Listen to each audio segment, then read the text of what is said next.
You are listening to the Lawyer Life Podcast, episode number 6, The Mistake Spiral.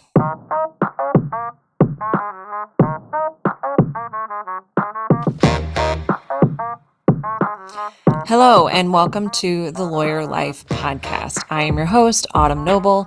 I am a practicing attorney as well as a life and career coach for lawyers. During my legal career, I've worked at firms of all shapes and sizes. I've also had the honor of building and chairing my very own practice group from the ground up. I've taught in business schools and law schools, and I eventually transitioned my practice in-house with a Fortune 300 company. Now I teach my clients how to navigate all of those same experiences. If you want to learn how to build your practice and client base, establish some independence, find more time, get more done, and generally just find more happiness and balance in your life, you are in the right spot.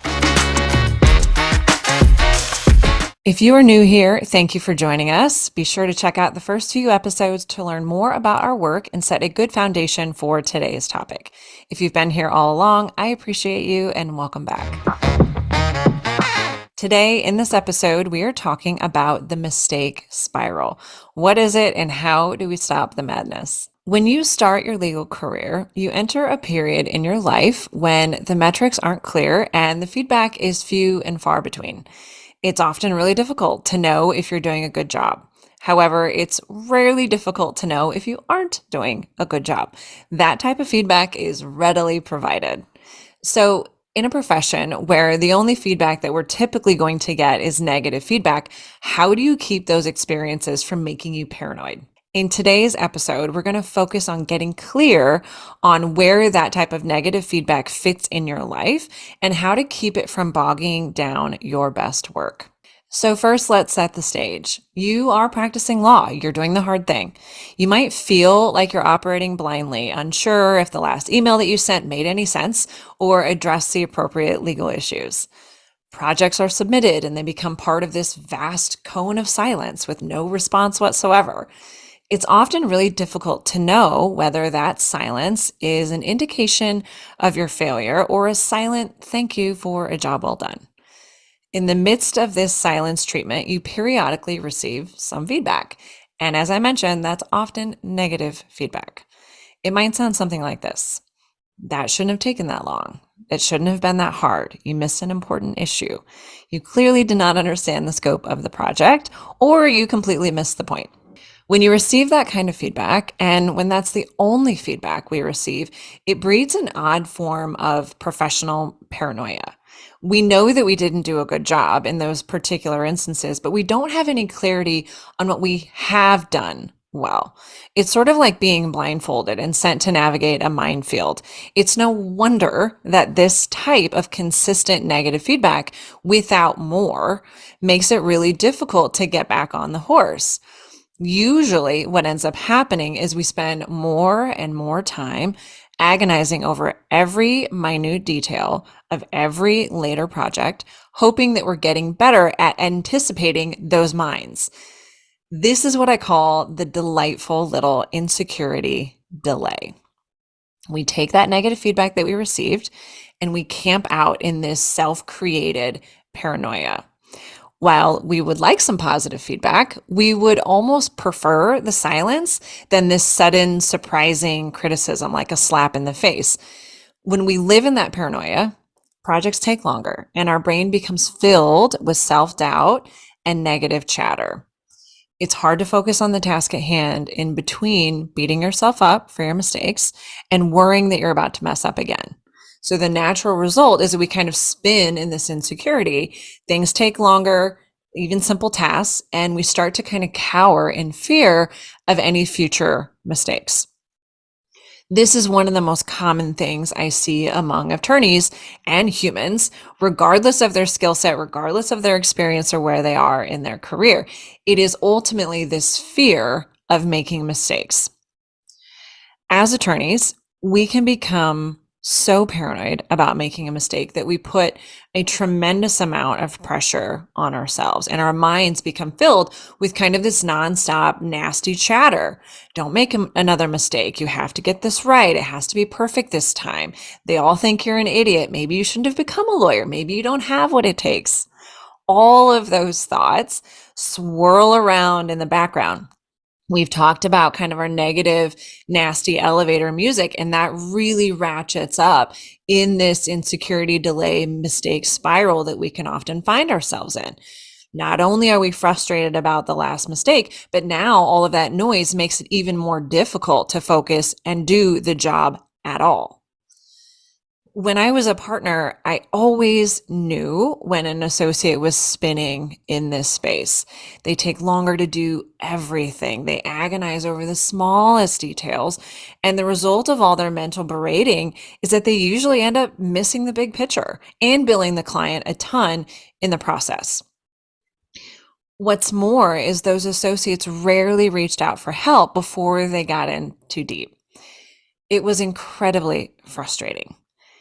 When you spin in self doubt, self judgment, and pressure to do everything perfectly, what you end up doing is really demonstrating to those around you that you have some doubts about your ability to do it right.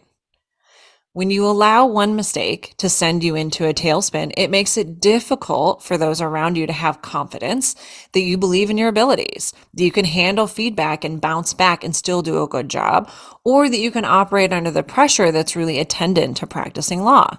What's more, that self-doubt spiral, it convinces you that you can't reach out and ask for help, ask for clarification, because there's this fear that those questions will reaffirm to everybody else around you that you really don't know what you're doing. So you end up going down these rabbit holes, overanalyzing the wrong details, and ultimately everybody's time is wasted and the project just drags on, and the nasty elevator music just gets louder and more persuasive because we're just not doing a good job. We just keep creating this self-fulfilling prophecy of failure for ourselves because of this kind of panicked, paranoid state that we're operating from. So I always ask, how's that working out for you? How is that impacting your work relationships or your confidence? For most of us, it's just a never ending death spiral of self-fulfilling prophecies. But what's so interesting to me is that below the surface of all of these thoughts and pressures is this belief that the path was easier for everybody else and that others didn't struggle as much as we are. Why would we ever choose to believe that our struggles are special? Why would we allow our growth and development to be a sign that we're broken, that something's wrong with us, that we don't belong in the way that others do? Not only is this simply not true, and a simple inquiry to those around you would quickly confirm that, but consider how your life would be different if you let yourself believe just as vehemently that everyone around you similarly struggled. I think that logically, we all know that, but yet we choose to believe that we're uniquely unqualified for the job at hand. Wherever you are in your career, if you have JD behind your name, we can all agree that law school doesn't teach you how to be a lawyer. Your legal education was no different than anyone else's, and all attorneys wander through this morass of confusion and fog in the early years of their practice before it clicks. And even then, when it does click, that click is simply an awareness that we're all just figuring it out as we go along. You're not special in this regard. We all are trying to do our best, making mistakes and trying to figure it out based upon the tools and knowledge available to us. What's really at the root of all of those self-doubts and mistakes spirals is this ultimate fear of failure. And we'll continually come back to that, but that's truly the root of these types of insecurity, delays, and spiraling. Below every overworked project and overly analyzed email is this fear of what it means when you make a mistake. And further, what it means if you keep making mistakes. For a lot of us, It can sound like you can't hack it, you weren't meant to be a lawyer, you can't make another mistake, you shouldn't be here. You're not as good as everybody else. Those sneaky little worries are bubbling below the surface of all of those self-conscious acts. You're afraid that those mistakes, when taken in total, are an indication that you can't do this. And from there, you build up these crazy expectations of perfection and try to think clearly and rationally from a place of frenzied panic and tremendous pressure and self judgment. It's no wonder that we keep making mistakes from that space. How the hell are you supposed to focus and do a good job when all you're thinking about is how you're not doing a good job, you're not good enough? It's just madness. We all do this though. And one of the things that we do in coaching is just shed light on what is happening here and help develop this awareness of why are these projects taking so long? Why am I avoiding that project or that issue? Why am I not sending the email? And really plugging into that elevator music to really understand what are those nasty things I'm telling myself that's making it so hard to keep moving forward? What are those judgments? In coaching, as we work through that, I often remind my clients that perfectionism is for scared people. We repeat that phrase, we live it, we breathe it, and we believe it because we come to understand the truth of it, that this attempt at perfectionism is simply our faulty attempts to avoid failure and all the nasty feelings that go with it. That's what we're afraid of, ultimately. That fear is what keeps us stuck and keeps us from moving forward and keeps us paranoid and panicked and just simply making more mistakes. And around we go. After law school, all of the instructions and cozy support systems, they fall away.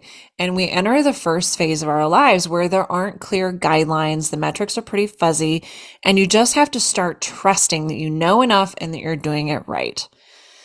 But as people who are used to being the best at things, we aren't practiced in this space. We're not practiced at failing. It's not something that we're used to. And because of that, we don't have a lot of skills around forging ahead after mistakes and having our own backs when things go wrong. But that is simply part of the deal. And it's simply part of our work once we start practicing. We have to stop beating ourselves up for the highs and the lows of this on-site education that is the practice of law. It's just how it works. And with that acceptance, we can allow ourselves to experience the process of learning the on-the-job training, just like every other associate attorney on the planet.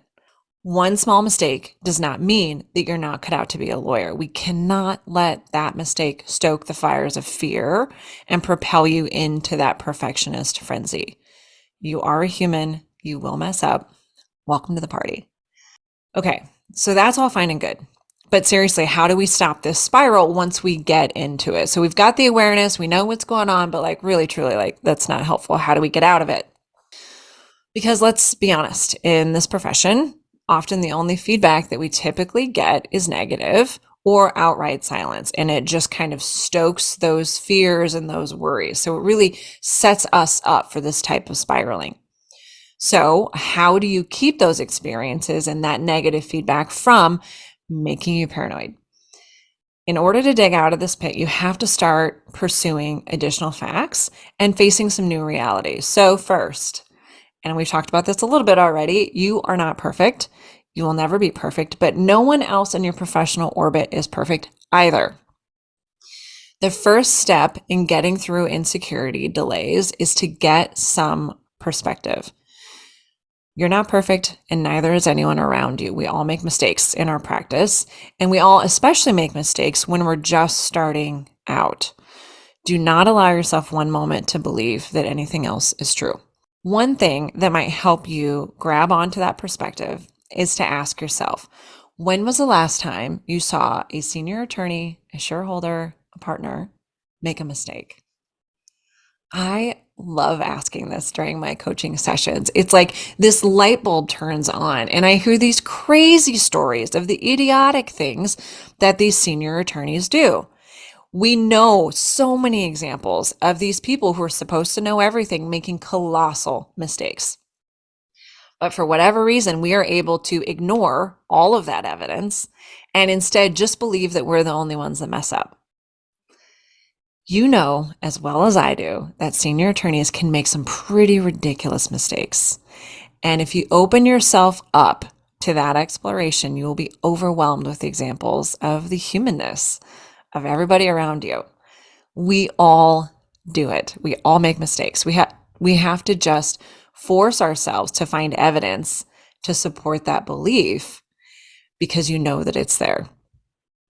You have to force yourself to look at that evidence that everyone else around you also make mistakes and it's not just you. That will allow you to really root down in that belief that like this is just part of the deal. Okay, that's step 1. Step 2, seek and ye shall receive feedback. We have to recognize that lawyers are really busy, myopic beings. We focus on the dumpster fire at hand and we don't leave a whole lot of room for anything else. What that means is that normal professional courtesies go out the window, and providing constructive feedback is not likely at the top of your boss's priority list. So, if you want more constructive feedback, you're going to have to ask for it. You are not at the mercy of your bosses for this. Constructive feedback, it's not parade candy. You don't have to just sit around and wait for somebody to throw some your way. Get out there and rip that candy out of their miserly little hands. If you want it, you have to ask for it. Furthermore, when you do receive negative feedback, it's perfectly acceptable to ask if there were other aspects of the project that did go well so that you can continue to improve upon them. In order to do this, you can schedule periodic check-ins or follow-ups during large projects to see how things are going. You can simply ask the question, am I on par with where you would want me to be? Are there things that I excel at? What other areas can I improve upon? We have to proactively seek out the full story. If you don't start taking ownership of your career and asking for the type of feedback that you want, you will be left in a vacuum of negative feedback and nothing more. You will be at the mercy of your boss's individual experience, whatever is happening in their lives behind the scenes that may or may not play a role in the reaming that you just received or the feedback that you just got that seemed overly harsh. You have to seek out more information and remember that we all have a bias towards negativity. So you're going to have to work to gather information on the other side of the story. And in order to do that, you have to take ownership of what you're wanting and stop waiting for them to give it to you. Next, note that any feedback is truly a sign of their investment in you. Focus on the fact that they're giving you some feedback and it's a sign that they are invested in your growth and your improvement. I'm ashamed to admit it, but the only time that I withheld feedback, negative or positive, was when I had concluded that an attorney was a lost cause or just a bad fit for the practice. If they are giving you feedback, it means that they know you can improve. And at some level, they believe in you. Don't overlook that, okay? Last, be honest with yourself. When you find yourself reeling after some negative feedback and it's making it really difficult to execute on any task, start focusing on your internal self-talk. Listen to the things that you're telling yourself. Ask yourself, why am I having such a hard time moving forward? Usually it's going to sound something like all of those nasty thoughts that we just talked about. You can't mess up again. He thinks you're an idiot. How did you miss that? What the hell happened back there? You're never going to do a good job with that kind of music playing in the background. If your friend had just received the same feedback, would you let them talk to themselves the same way? If the reason that you aren't sending that email is because you're afraid of messing up again, send the damn email. Don't let your fear of more negative feedback impede your success. Just accept that negative feedback is part of it and allow yourself to be open to the possibility that you are in fact good at your job. If you weren't, you probably wouldn't be there. Recognize that the reason you aren't sending that email, finishing that project, calling that partner back, whatever it is, it's because you're afraid. It's part of the human experience. First, we have to recognize it, but then ask yourself, is that a good reason to delay? Do I feel good about avoiding that partner because I'm afraid of what they're going to say? Do you feel good about letting that vibration, that emotion of fear, that vibration in your body, keep you from doing your best work? Usually, when we look at it that way, the answer is absolutely not. I don't want to let some weird vibration in my body called fear keep me from having my own back and sending my email and showing up for myself. But we have to get honest and just recognize what's happening here. Recognize your fear and your negative self-talk and start being honest with yourself about where your real work lies. Because when you allow negative feedback to paralyze you, it's because of what you're making that feedback mean about yourself, which means that you have more work to do on yourself and your relationship with yourself. We all want to do a good job and we all want to improve, and that's commendable. But first, you must do a good job for yourself. Honor that process of on-the-job development that comes with mistakes. Recognize that you don't know it all, and that's okay. Nobody does, ever. Remember those partners, remember those senior attorneys and all the mistakes that they make. There's never a point that you get to where mistakes just aren't part of it. That's not how it works. Last, ditch your ridiculous expectations for yourself and get to work learning how to trust yourself and your judgments despite some bumps in the road. Besides, what's really the alternative? What does all that worrying and fear get you? What does it hurt to loosen up a bit and just keep rolling with the punches and using each mistake as a learning opportunity, an opportunity to honor yourself, to have your own back, and to learn? The only thing you are learning when you continually run the cycle of negative self-talk is how to treat yourself terribly. Is that something that you want to be skilled at? In that space, there isn't room for much more, and there certainly isn't room left for growth. So we have to take stock and recognize where your current patterns are leading you and decide if that's what you want. The choice is always yours. As part of my work, I help my clients get more confident, roll with those punches, and have more compassion for their own humanness. If that sounds like something your practice is missing, sign up for a free coaching consultation linked in the show notes, or visit thelawyerlifecollective.com, and let's see what we can do together to get you unstuck and moving forward on this learning journey. That is all for today, my friends. Thanks so much for joining me again this week. And remember, if you like this content, be sure to rate this podcast and consider leaving us a rave review. I would so greatly appreciate it. Next week, we start exploring career paths, and it's big. To make partner or not to make partner? That's the question we dig into next week. We hope you will join us there. In the meantime, be sure to check out the show notes for additional resources on this week's topic and to sign up for that free consultation before they're all gone. And as always, thanks for listening and thanks for sharing with your friends.